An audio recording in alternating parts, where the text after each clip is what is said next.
সুপ্রিয় দর্শক, আসসালামু আলাইকুম। আজকের ভিডিওতে আমরা নবম দশম শ্রেণীর গণিত বিষয়ের 16.4 অনুশীলনী থেকে উদাহরণ 32-এর সমস্যাটি নিয়ে আলোচনা করব। এখানে বলা আছে, কোনো ঘনকের পৃষ্ঠতলের কর্ণের দৈর্ঘ্য 8√2 সেন্টিমিটার হলে এর কর্ণের দৈর্ঘ্য ও আয়তন নির্ণয় করো।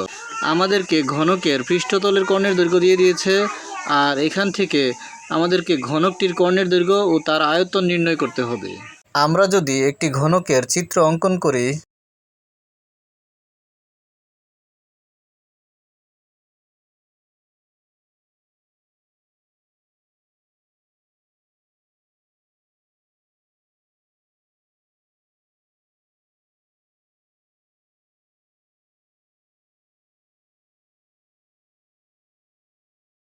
আমরা একটি ঘনক অঙ্কন করলাম, আর একটি ঘনকের 6টি পৃষ্ঠতল রয়েছে। উক্ত ঘনকটিরও 6টি পৃষ্ঠতল রয়েছে, যেমন এখানে নিচে একটি পৃষ্ঠতল রয়েছে, তারপরে উপরে একটি পৃষ্ঠতল রয়েছে, তারপর বাম পাশে একটি পৃষ্ঠতল রয়েছে, ডান পাশে একটি পৃষ্ঠতল রয়েছে, তারপর সামনে একটি পৃষ্ঠতল রয়েছে, তারপর পিছনে একটি পৃষ্ঠতল রয়েছে।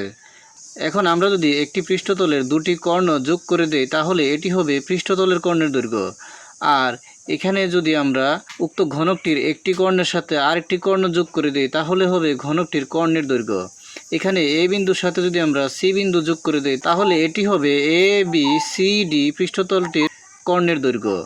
আর এ বিন্দুর সাথে যদি আমরা ই বিন্দু যোগ করে দেই, তাহলে এটি হবে সম্পূর্ণ ঘনকটির কর্ণের দৈর্ঘ্য।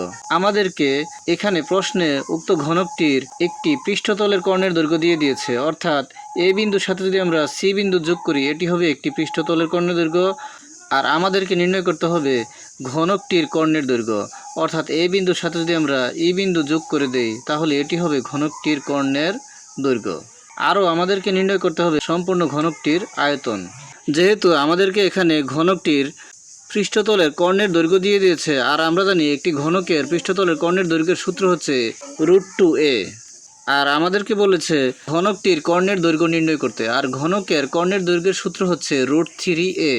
তাহলে যেহেতু এখানে আমাদেরকে ঘনকটির পৃষ্ঠতলের কর্ণের দৈর্ঘ্য দিয়ে দিয়েছে 8√2, তাহলে আমরা লিখতে পারি √2a সমান 8√2, কেননা ঘনকের পৃষ্ঠতলের কর্ণের দৈর্ঘ্যের সূত্র হচ্ছে √2a।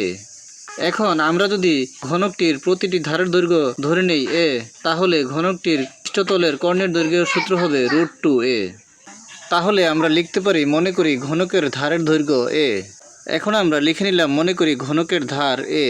যেহেতু আমরা ধরে নিয়েছি ঘনকের ধার a, তাহলে সূত্রানুযায়ী ঘনকটির পৃষ্ঠতলের কর্ণের দৈর্ঘ্য সমান √2a এবং ঘনকটির কর্ণের দৈর্ঘ্য সমান √3a এবং আয়তন হবে a³।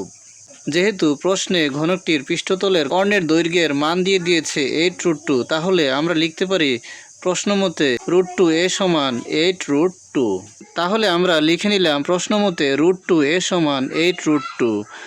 যেহেতু এখানে প্রশ্নে ঘনকের পৃষ্ঠতলের কর্ণের দৈর্ঘ্য দিয়ে দিয়েছে 8√2, আর আমরা জানি ঘনকের পৃষ্ঠতলের কর্ণের দৈর্ঘ্যের সূত্র হচ্ছে √2a, তাহলে আমরা লিখতে পারি √2a সমান 8√2। আর √2a সমান যদি 8√2 হয়, আমাদেরকে যেহেতু এখান থেকে এর মান নির্ণয় করতে হবে, তাহলে এর সাথে যে √2 রয়েছে এটি বাম পক্ষে গুণ অবস্থায় রয়েছে, তাহলে ডান পক্ষে গেলে ভাগ অবস্থায় হবে। তাহলে ডান পক্ষের 8√2 এর সাথে এই √2 ভাগ অবস্থায় হলে হবে 8√2/√2। এখানে √2 লব থেকে এবং √2 হর থেকে কাটা যায়, তাহলে থাকে 8। সুতরাং এ সমান আমরা পাই 8। এখন প্রশ্নে আমাদেরকে বলেছে ঘনকটির কর্ণের দৈর্ঘ্য ও আয়তন নির্ণয় করতে, আর আমরা জানি ঘনকের কর্ণের দৈর্ঘ্যের সূত্র √3a এবং আয়তন a³।